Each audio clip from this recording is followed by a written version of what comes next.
It being Friday in the first hour of our program, it is the Brunch with Bernie hour, or Lunch with Bernie, or Tea with Bernie. Or Bernie, Senator Sanders, welcome. Whatever it may be. How are you, Tom? Yeah, I am great. I hope you are well.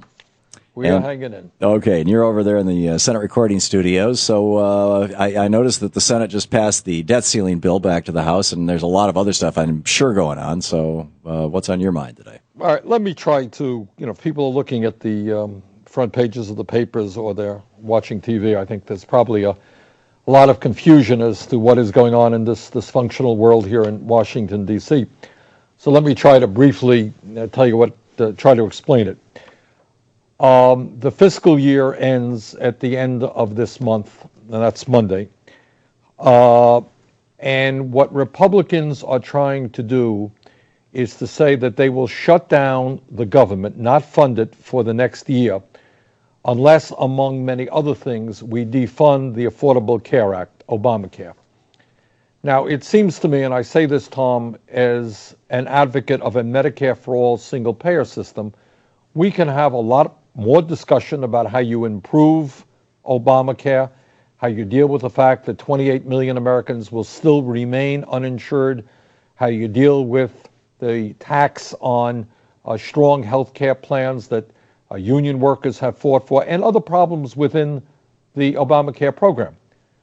But what you do not do, it seems to me, is shut down the federal government, tell the men and women who are in Afghanistan or around the world defending this nation that, sorry, you may not get a paycheck.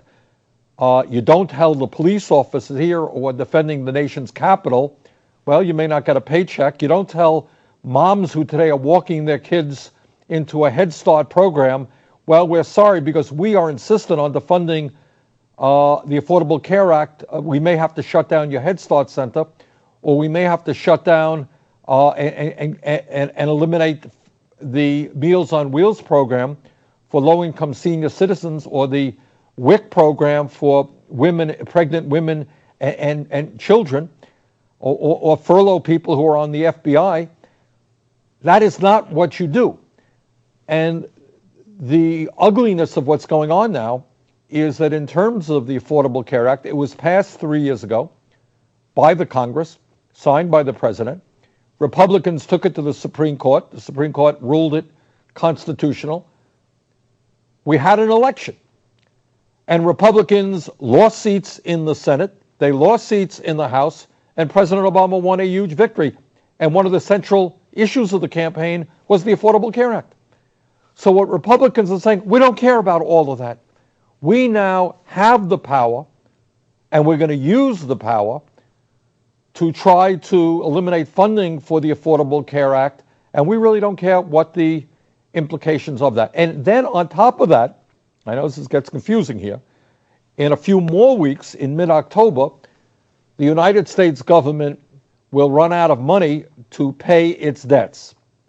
We have a lot of obligations, and it would be incomprehensible for the first time in the history of the United States of America that the faith and credit of the United States government was destroyed, that we became a deadbeat nation, and that we refused to pay the bills to the people we owe. Now, nobody knows what that would mean, but what many economists are saying is if the most powerful economy in the world is unable to pay its bills, this will at the very least lead to higher interest rates, very serious pressure on the international financial community, certainly a reduction in the GDP, many lost jobs. That's at the best. The worst case could be a lot worse than that, because when you are the largest economy in the world and you don't pay back money to people that you owe money, it creates an unbelievable moment of uncertainty around the entire world. So that's what our Republican friends are saying. Rather than arguing their points of view, trying to get the changes, or at least having a debate, what they are essentially, for the first time, really prepared to hold hostage the American economy, millions of working people, federal employees who may not get a paycheck, vulnerable people who benefit from federal programs. I mean, if this government is shut down, what you will find is people will, we think, get their Social Security checks, but if you're applying for Social Security, your claims will be processed much slower.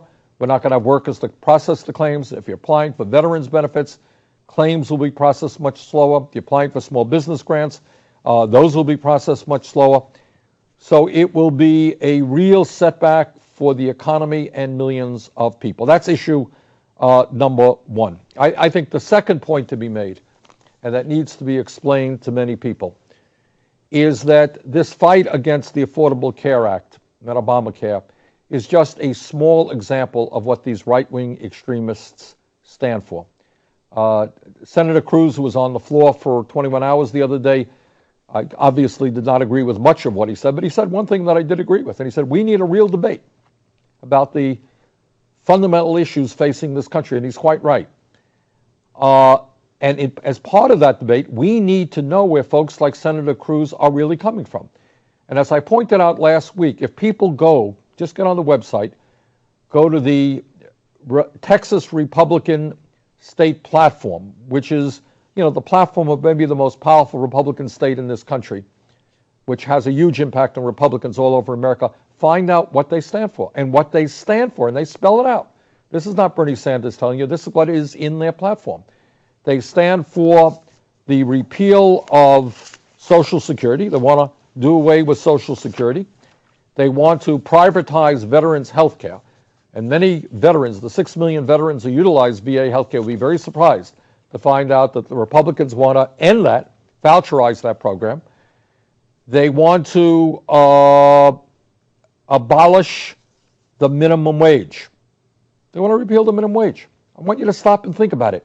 We got millions of people in this country who are working for horrendously low wages. Minimum wage federally is $7.25. You got people working $8, $9, $10 an hour. What I believe we need to do is substantially raise the minimum wage to a living wage. These guys do not only not want to raise the minimum wage, they want to abolish it. And what they want to do is have a situation where there's a high unemployment area, where workers are desperate for jobs, and you'll have employers saying, I'm going to offer you $4 an hour. I'm going to offer you $3 an hour. You could take it or leave it, but that's all you're getting. And in the midst of all of this stuff, doing away with Social Security, voucherizing Medicare, cutting Medicaid, privatizing the Veterans Administration, doing away with minimum wage, they do this under the name of quote-unquote freedom, you see? So if you're sitting somewhere in Texas and your child gets sick and seriously ill and you don't have any health insurance, you're free. You're really free because the federal government is not there. And if you're working for $3 an hour, you're really free because the federal government doesn't have a minimum wage. And if you're living in a community where a corporation is dumping crap into your lake or to your rivers or polluting the air, and we got rid of the EPA, which is what these guys want to do, well, you're free now to breathe all that crap and get sick because you don't have that terrible government hanging around you. So I think this is a debate that needs to be had. And I think when people understand what right-wing extremism is about, they will reject it. Senator Bernie Sanders with us. He'll be taking your calls right after this break in our Brunch with Bernie hour. Be sure to check out Bernie's website, sanders.senate.gov. It's one of the most informative of all the Senate websites out there. And a lot of ways you can get involved, actually, through that website, sanders.senate.gov. This is the Thom Hartmann Program. And, of course, there's ThomHartmann.com, too. You can drop into our live chat rooms and say hello. We'll be right back with more of your calls for Bernie right after this.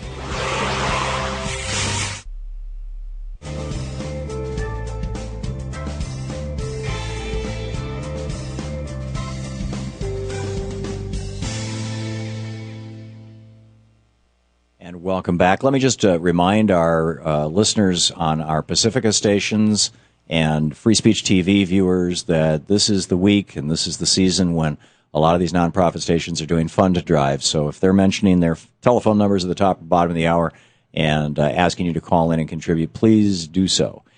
Jenny in American Falls, Idaho. You are watching Free Speech TV on the Dish Satellite Network. You are on the air with Senator Sanders. Hi, thank you so much. My name is Jenny, and I just wonder about the possibility of not debate, but charging John Boehner and some of these Republicans with treason. I mean, if Congress has passed a law, who gives them the right to undo it? Well, Jenny, obviously Congress can undo any law that they want, but the point here to be made is instead of having a serious debate about the Affordable Care Act and seeing how we can improve it, what these guys are doing is holding hostage the entire American people. And that to me is absolutely wrong. What they're trying to do is say, yeah, we may have lost the election, but forget about that. We now have a chance to blackmail the president, and that's what we're going to do. And I think that that's wrong. The other point that I would make, Jenny, is while we're talking about legislation, it really is important. And Tom, every poll that I have seen, when you ask the American people what they want us to focus on, they're pretty clear. They understand that the middle class is collapsing, that poverty today, the number of people living in poverty is at an all-time high, and that the wealthiest people are doing phenomenally well. They understand that. What they want us to do is to figure out and work on ways that we can create millions of jobs in this country, put people back to work. Real unemployment is close to 14%. What the American people are saying is do something about raising the minimum wage, not abolishing the minimum wage, raising the minimum wage, rebuilding our infrastructure, making college more affordable. So you got all of this stuff that the Republicans are now talking about happens not really to be what the American people want. They want us to focus on the economy. They want us to create jobs. They want us to raise wages. They do not want to see this country held hostage by a group of right-wing extremists who are prepared to cause terrible, terrible harm if they don't get their way. We have just a minute to the break, Bernie. I'm wondering, the president has proposed a Jobs Act. I think every year he reproposes it. Is that still before the Senate? Is there any action on that?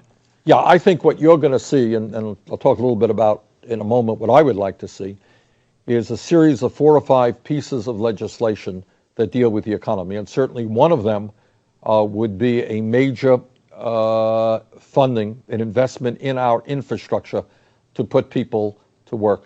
You know, Tom, the other point that has to be made is while the Republicans continue to ignore the economy, sometimes people forget that we have cut the deficit in half in the last couple of years. Used to be 1.4 trillion, now it's 700 billion, still too much. We've made real progress on the deficit. Now let's make real progress on the economy for the middle class of this country. Mm-hmm. Yeah, and cutting the deficit in half is no small issue. No small thing. Right. Yeah. We'll be right back with more of your calls with Senator Bernie Sanders in just a second. It's 20 minutes past the hour.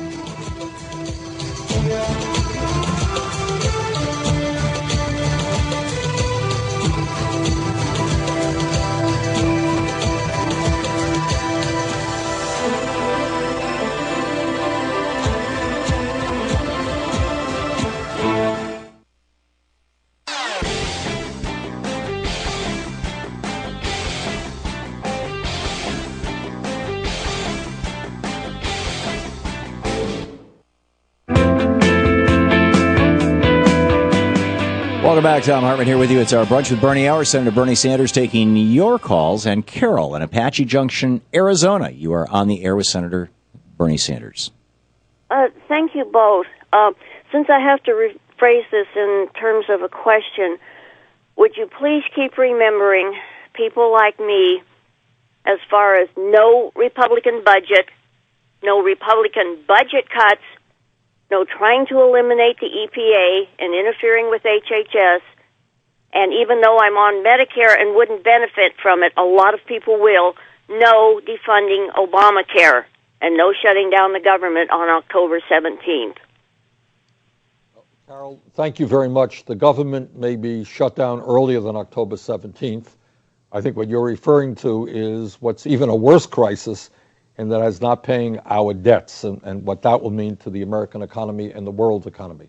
But I want to reiterate one thing. What all of the economists understand is that in a very, very fragile American economy and a fragile global economy, if the government of the United States shuts down, if the United States does not pay their bills, there is nobody who does not believe this is going to reduce the gross domestic product. It is going to cost us many, many, many jobs above and beyond the federal employees who are going to be unfairly attacked on this. I mean, I'm just thinking, about people all over this country today, federal employees, people in federal programs, through no fault of their own. Those programs may be shut down for a shorter or longer period of time. Employees may not receive their paychecks for a longer or shorter period of time, or they may not ever. I think some of our Republican friends think we should never pay these guys when they're not at work. So there's a lot of pain that they're talking about because they're in the process of hijacking the government rather than dealing with these issues in a normal manner. Loretta in Waldboro, Maine. You're on the air with Senator Sanders. Yes, hi, Senator. Thank you for taking my call. I want to know, I'd like to ask you if you know what is going on in the state of Maine with Governor Page and what he is doing. He has taken away our property tax rebate that we're entitled to since the property taxes are so high. When I get $822 a month last year, Social Security. They raised it to $836 this year. Before I even had a penny of it in December, he took the $14 away from the food stamps. We are the elderly and families with children and the disabled are suffering terribly. And if something isn't done to stop this man, people are going to be dying. I called and wanted to start an impeachment against him and was told that the state does not have impeachment. What can we do to get help? Well, Loretta, you're going to have an election fairly soon. Look, whether it's the governor of Maine or many of my colleagues here in the Senate or many members of the House of Representatives, Loretta, what these people are about are right-wing extremism. They receive most of their money from billionaire families like the Koch brothers, who have poured over $200 million into Tea Party-type organizations. Their goal in life is to repeal every significant piece of legislation passed in the last 80 years that protects the interest of the middle class, working families, lower income people, or the elderly. That's what they want.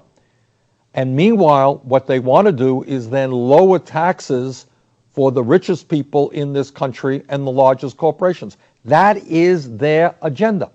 It's not just the Affordable Care Act and Obamacare. That's just nickel and dime. Their agenda is to create a situation where a handful of billionaires can control the economic and political life of this nation, pay virtually nothing in taxes, while the vast majority of the people will be struggling just to keep their heads above water economically. What you're seeing in Maine under your governor is taking place throughout this country. Can you imagine that there are states like Texas and elsewhere? And in fact, in Texas has the highest percentage of uninsured Americans of any state in the country, about 1 out of 4 Texans uninsured. The Affordable Care Act says we're going to provide health insurance for many of those people. And the governor is saying, no. So what you have is millionaires and billionaires have more money than they know what to do with, have great health care, great retirement programs, great housing, great education for their kids.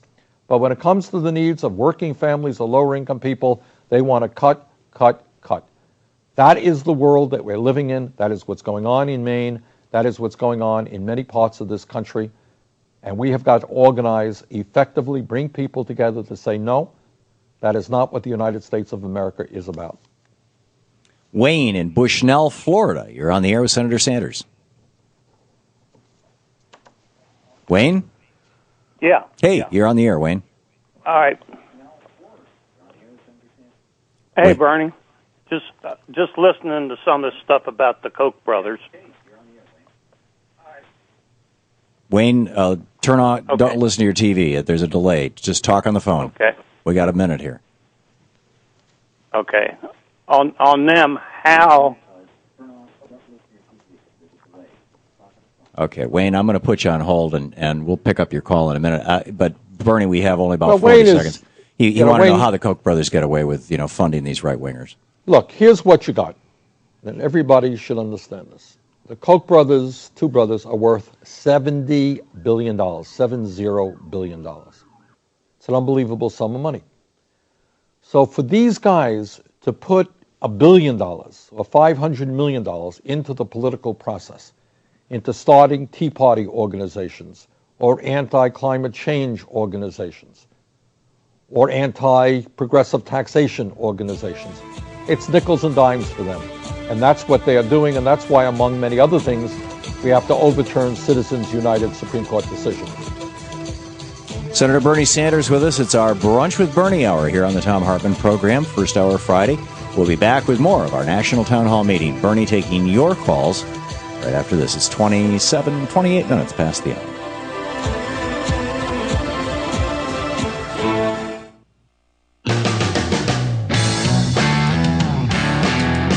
Welcome back. 28 minutes before the hour. Thom Hartmann here with you, and Senator Bernie Sanders on the line with us, actually over in the Senate studios, and taking your calls.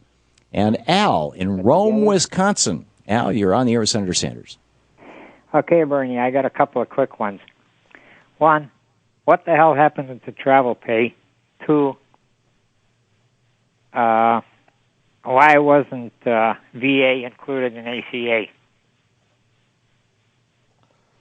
Okay. Al, on your first one, here's what is going on, and we're trying to change it. And talk to your local VA about this, because I think we have changed it. What Al is talking about is that the VA has said that if veterans can get their health care in a community-based outreach clinic closer to them, rather than going to their medical center, they're only going to pay for local travel.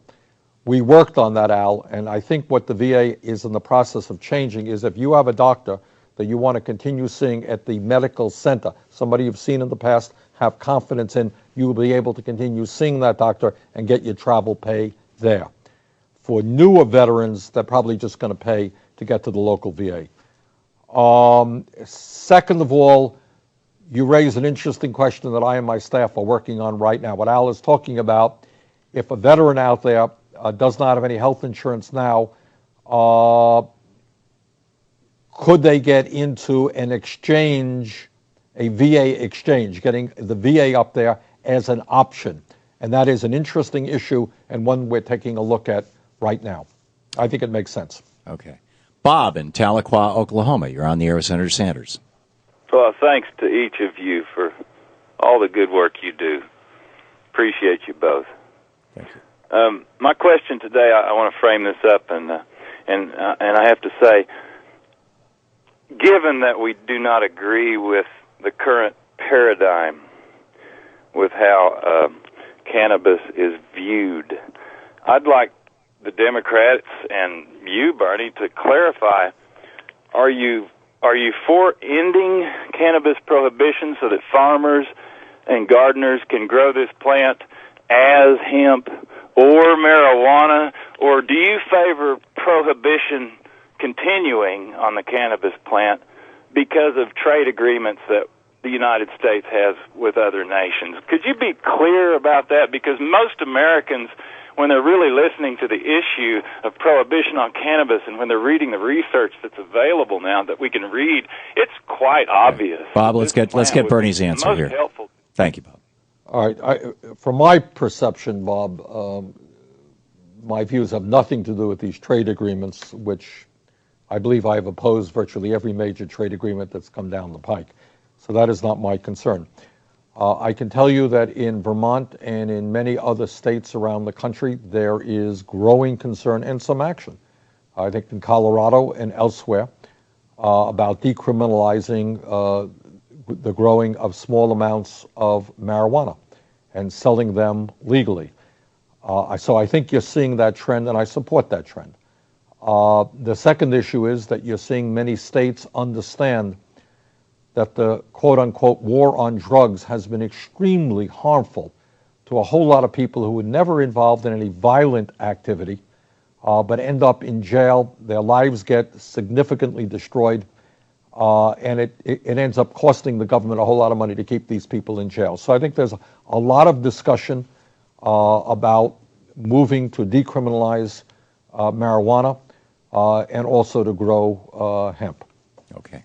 Randy in Gardnerville, Nevada. You're on the air, Nevada. Tell me how to say it, Randy. You're on the air with Senator Sanders. Nevada's right. Yeah. Thank you. Yes, Senator. If these folks are successful in their efforts, will you guys be getting paid? Will you draw your salary? Well, interesting. The answer is yes. And the answer is yes because that is what the Constitution of the United States mandates, Randy. And the reason for that is pretty obvious. If you ever have a situation where members of Congress would not get paid unless they did this or that, you would have a very bad situation. But I think, Randy, and I've heard that question a couple of times, and I think if the argument is it fair that members of Congress get paid when members of the armed forces do not? No, it's not. But the answer is that you should pay members of the armed forces. You should pay Head Start workers. You should not be shutting down the government. Don't get involved in this game of this group versus this group. The issue is that what the Republicans are doing is extraordinarily dangerous for this country. When people work, we pay them. You don't shut down the government and cause pain for large numbers of people. In terms of members of Congress, based on the Constitution, we get paid, and that's that. Kathy in Pleasant Grove, Utah. You're on the air with Senator Sanders. I'm Kathy from Lee Summit, Missouri. Oh, I'm sorry. That's okay.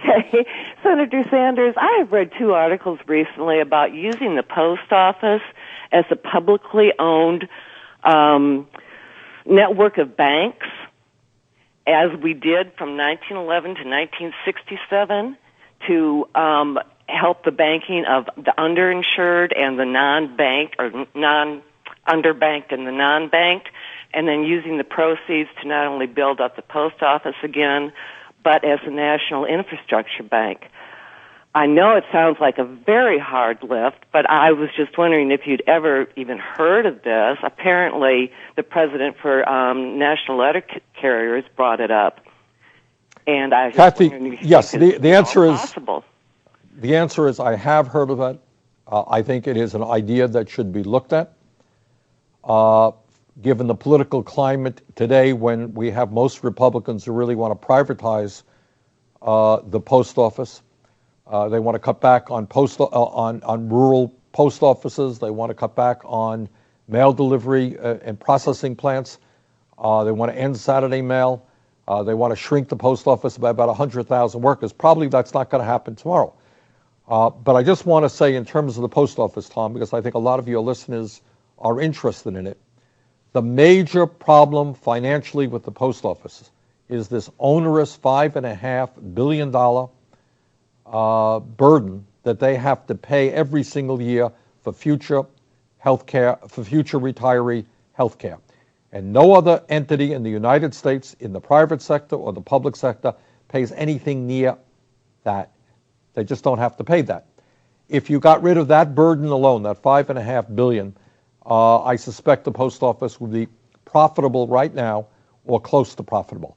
And I've introduced legislation that, among many other things, does that. It also, Kathy, puts together a blue ribbon commission to look at new ways for the Postal Service to be more flexible and to raise revenue. And this is an idea that certainly should be discussed by that commission. Bottom line is we've got to save the post office. You don't do that by shrinking it and cutting back 100,000 jobs. You don't do that by shutting down rural post offices or mail processing plants and lowering delivery standards. You do that by making the Postal Service a dynamic entity in the 21st century, give them the flexibility to make money. So we're working hard on that issue. Larry in Las Vegas, Nevada. You're on the air with Senator Sanders. Is it Larry? Larry, yep. You're on the air, Larry. Oh, hi. Hi, Tom. Hello, Senator Sanders. I would like to ask you about the Medicaid program and why each state is allowed to administer it as they see fit. I just got back today from a doctor and had to have a biopsy of a growth. And 2 months, for 3 months, I've been trying to get a cream, but they will not pay for it at the pharmacy. And I'm wondering if possibly that cream might have kept this growth from coming up. And I want to know if there could be any way they could make it like Medicare, where every state has to administer the same program, the same specified benefits, and not, just take it from one word, Republican-dominated, Tea Party nuts out here everywhere. And they're not going to pay for anything they don't have to. They just want to shake every dollar out of you and tell you to get out of the state, like they've done with busing the mental people to California. Well, Larry, boy, you have raised a whole lot of good issues. The short answer to your question is, unlike Medicare, Larry is contrasting Medicare with Medicaid. Medicare is a federal program. Same program exists in Vermont as it does, same set of benefits exist in Vermont as it does in Nevada, all 50 states, federal program. Medicaid is a federal state program. Federal government, roughly speaking, puts in about 60%. States, roughly speaking, put in about 40%. But states have the power to decide, as Larry indicated, whether they're going to do more or less in terms of health care or, in fact, in terms of dental care. Larry touches on a very interesting point, and I hope people heard him. What is going on in the country today is that people who do not have access to good primary care are unable to get the diagnoses they need when they need it, often end up in a situation where they walk into the doctor's office and the problem is much more serious than it should have been if they had that diagnosis or treatment earlier. We are losing, according to a Harvard study of a few years ago, about 45,000 Americans every year, because by the time they go into the doctor, they are already in very bad shape. So Larry raises some very important questions. We'll be back with more of our National Town Hall meeting, Brunch with Bernie, here on the Thom Hartmann Program in just a moment. Be sure to check out Bernie's website at sanders.senate.gov. Stick around, 15 minutes past, or before the hour.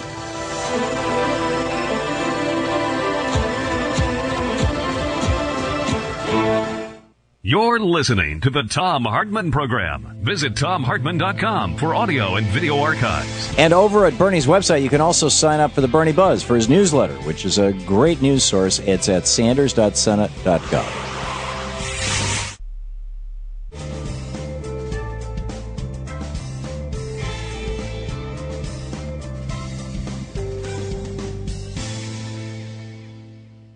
Welcome back. And Johnny watching Free Speech TV on the DirecTV satellite system in Steamboat Springs, Colorado. You're on the air with Senator Sanders. Yes, thank you, Tom and Bernie. My question was it during the 1990s that the mental hospitals and mental hospital construction were defunded, Senator Sanders, and causing thousands of mental patients to be put on the streets in places like Santa Monica and other places? And was it the federal government that defunded these hospitals, or was it on the state level, or do you know just exactly how it happened?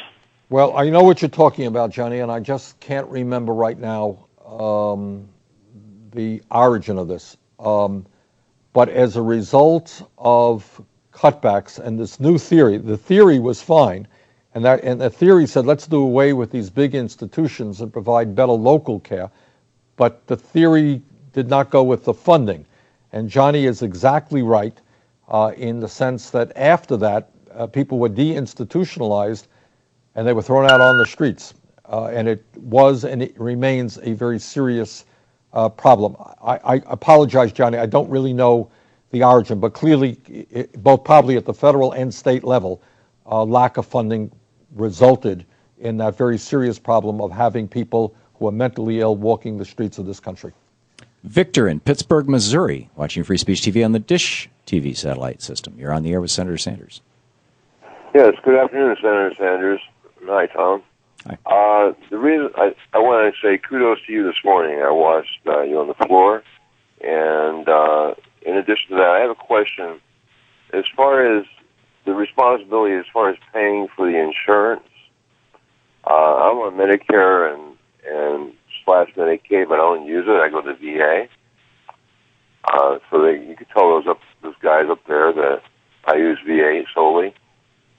So only in case of emergency I use the other.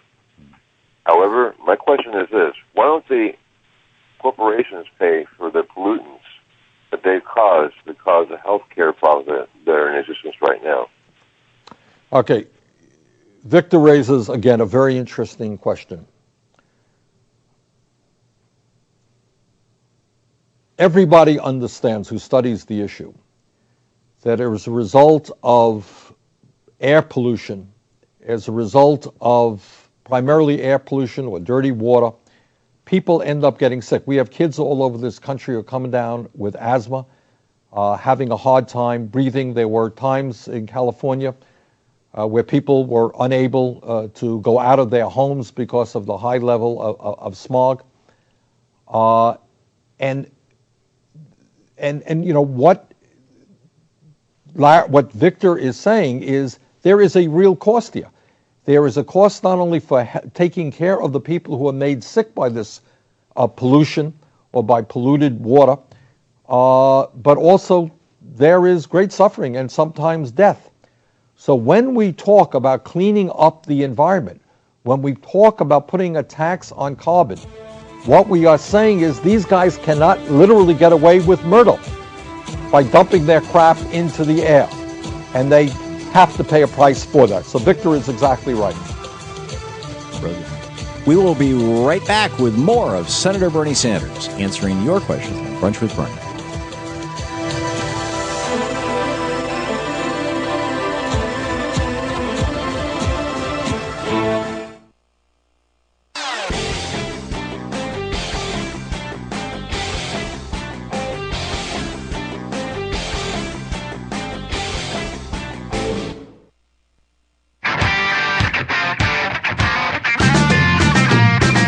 Brunch with Bernie here on the Thom Hartmann Program. Senator Sanders answering your questions. And Norma in Montgomery, Alabama. You're on the air with Senator Sanders.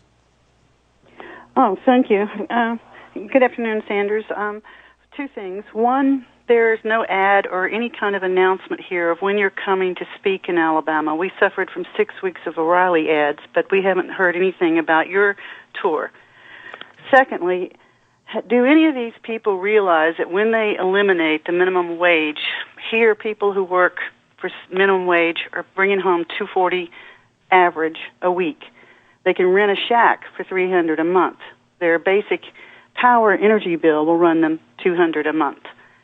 This does not leave anything for transportation, insurance, which is mandatory, gas to put in the car to go earn the minimum wage hour, or money for food, so they're all on Medicare, SNAP, Aid to Dependent Children, and the WIC program. Where do they expect these people to go or live without a minimum wage? Let me answer both of your questions. Norma, we will do a better job. I'm going to be in mid-October going through Jackson, Mississippi. I think we're going to be in Birmingham, Alabama. We're going to Atlanta, Georgia, and we'll be in Columbia, South Carolina. And the reason I am making that tour is I believe that in those states, and I think in every state of this country, the vast majority of the people are working people, are middle-class people. And I worry that in the Deep South and other parts of this country, people are not hearing a progressive message. All they hear over and over again is a right-wing extremist point of view. And I think that I and other people have got to get into these so-called red states and start talking about issues that make sense to working families. So I promise you, Norma, we'll get the word out better than we are, but I am going to be in I think, Birmingham, Alabama. Second of all, your point about the minimum wage is exactly right. All you have to do is the arithmetic. If somebody is making $7.25, if they are lucky enough to get 40 hours of work, and many of the employers in the fast food industry do not hire people for 40 hours a week, hire them for less, and other companies do the same. You just do the arithmetic. If somebody is living on $16,000, $18,000 a year, $7 an hour is $400 a week. 50 weeks, that's $20,000 a year. If you got to eat, if you need a car to get to work, if you need to have car insurance, if you want to pay rent or pay a mortgage, if, God forbid, you need to go to the doctor, you just do the arithmetic and it does not add up. So you got millions of people who are working one job, two jobs at low wages, and they're falling behind. There was a story, I think, in the New York Times, woman working two jobs in New York City, living in a homeless shelter. I can tell you that in Vermont, you have working people who are going to emergency food shelves. The arithmetic doesn't add up. People cannot survive and certainly cannot bring up a family on $8 or $9 an hour. So Norma's point is exactly right. That is why we have to raise the minimum wage, in my view, to a minimum of $10 an hour. Okay. Dan in San Diego, you're on the air with Senator Sanders. Yes, I have a question on Affordable Care Act and other subsidies such as lifelines for utilities. The basis for AGI, the basis is your AGI. Now, let's say if you were withdrawing early from an IRA, that's what your AGI would consist of. Your adjusted gross income. You don't really have any income, and if you had like a big bill, say your car died or something like that, that boosts your, what's reported as income even higher to where you wouldn't qualify for subsidy. And I was wondering, shouldn't there be other adjustments allowed to AGI that would, make you more qualified? Because you're not really, let's say you're long-term unemployed, you're not really earning any income. Right. Yeah, I think, Dan, you raise a fair point. And as our Republican friends criticize the Affordable Care Act, I mean, one of the things that we're going to have to do is see how things play out, where there are problems, and there are problems, there's no question about it, and see how we can improve it. It's a complicated bill. We're going to see how things play out, and where there are weaknesses, we go back and we improve it. But one thing we do not do is bring down the United States government, shut down the United States government because of this issue. So, Dan, thank you. I think you make a good point. Kathy in Valparaiso, Indiana. You're on the air with Senator Sanders. We have 2 minutes to the end of the hour. Oh, good afternoon, Tom and Senator Sanders. I'm calling. I want to make 3 points. Please, very quickly. I'm seeing here in Indiana, this is insidious what the Republicans are wanting to do in the government. And my 3 points are that they'll cause people to die because of lack of care, lack of food. It'll cause suicides more than there already is because of the economy.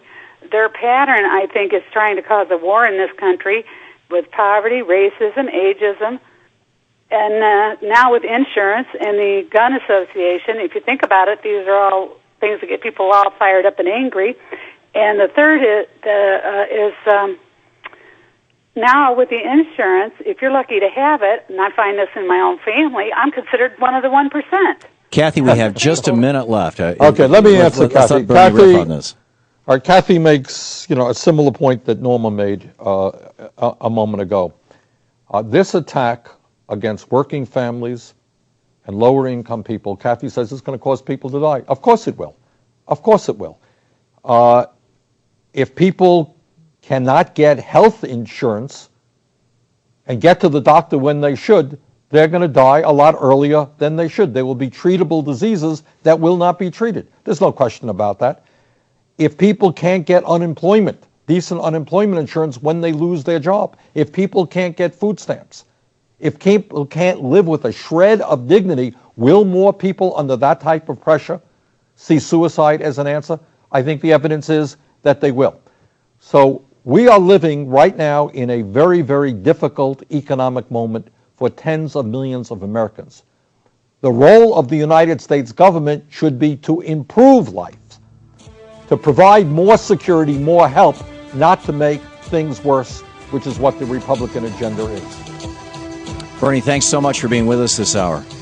My pleasure. And this week. It's really appreciated. And be sure to check out, for all of you watching, be sure to check out Bernie's website at sanders.senate.gov.